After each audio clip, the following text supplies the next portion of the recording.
Ce fils mâle d'Apocalypse 12 est enlevé vers Dieu et vers son trône.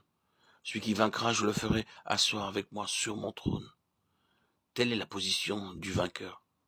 Dans le livre de Josué, vous avez l'héritage d'Israël, mais vous n'avez aucun roi. Quand vous parvenez au livre des rois et des chroniques et de Samuel, vous avez un roi, vous avez un trône. Mais ce n'est plus l'héritage d'Israël, c'est l'héritage de Dieu. David incarne cela. Il est le roi, et il est l'incarnation et la personnification de cette chose-ci. Je n'entrerai pas dans ma maison, je ne monterai pas sur le lit où je repose. Je ne donnerai ni sommeil à mes yeux, ni assoupissement à mes paupières, jusqu'à ce que j'aie trouvé un lieu pour l'Éternel. C'est là la royauté, c'est là le trône, c'est là le principe du trône. Nous pouvons être le peuple du Seigneur et faire beaucoup pour le Seigneur. Et nous pouvons désirer servir les intérêts du Seigneur. Et ce faisant, nous pouvons être occupés de choses plutôt que du Seigneur lui-même. Oh, que la vision atteigne le peuple du Seigneur, celle qui les libère complètement des choses comme telles, quoique spirituelles, et les amène à la chose que Dieu désire. Les richesses de la gloire, de son héritage dans les saints. Le Seigneur ayant la pleine gloire et la pleine satisfaction, de sorte que la fin soit, à lui soit la gloire dans l'Église. À lui soit la gloire dans l'Église et en Jésus-Christ. Ou en d'autres termes, que le Dieu de paix vous rende capable de toute bonne œuvre pour l'accomplissement de sa volonté, qu'il fasse en vous ce qui lui est agréable. Vous voyez, c'est ce que le Seigneur désire. Vos cœurs sont-ils là? C'est là le cœur de toute la question du vainqueur. Ne faire aucun cas de nos vies.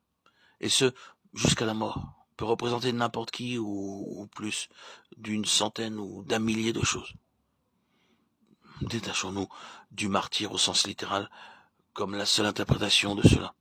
Oh, il se peut que nous ayons à souffrir bien des genres de martyrs. Il se peut que nous ayons à sortir pour aller à lui, hors du camp, en portant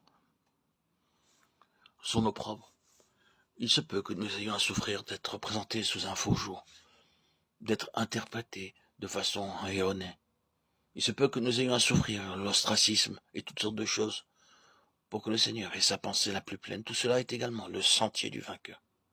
Je ne dis pas que vous n'irez pas au ciel si vous n'êtes pas un vainqueur, mais ce que le Seigneur demande est ce qui lui est nécessaire et particulièrement précieux.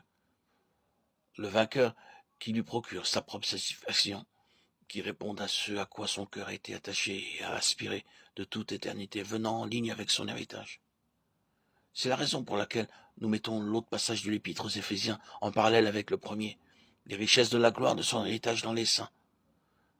Vous êtes édifiés ensemble pour être une habitation de Dieu.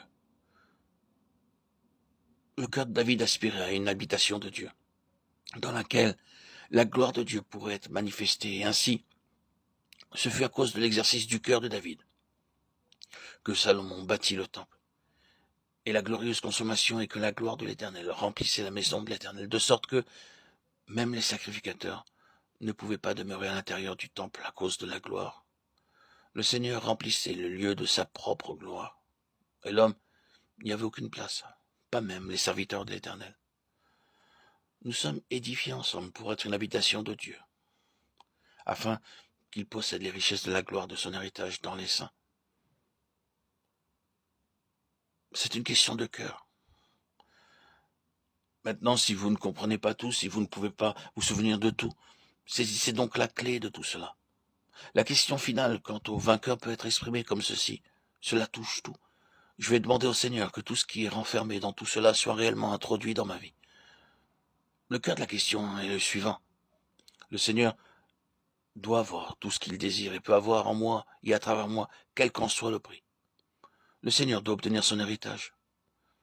Je suis déterminé, déterminé non pour des choses, non pas en faveur de ce que je désire, ni pour ce que j'aime, mais pour ce que le Seigneur veut. Oh, demandez au Seigneur de vous amener sous le gouvernement de cette jalousie, de ce souci, de cette passion de cœur. Ce n'est pas une petite récompense. Pour moi, la plus grande récompense que quelqu'un pourrait accorder serait que le Seigneur puisse dire « un homme selon mon cœur ». Oh oui, quel genre d'hommes sommes-nous? Comme David, comme Élie, qui étaient des hommes ayant les mêmes passions que nous. Plein de faillites, de défaillances, de honte, certes, mais de qui Dieu, en regardant à l'intérieur, peut dire, en dépit de tout cela, ah, Il y a là un cœur qui est soucieux de ma gloire, qui est jaloux en faveur de ma pensée la plus pleine, un homme selon mon cœur.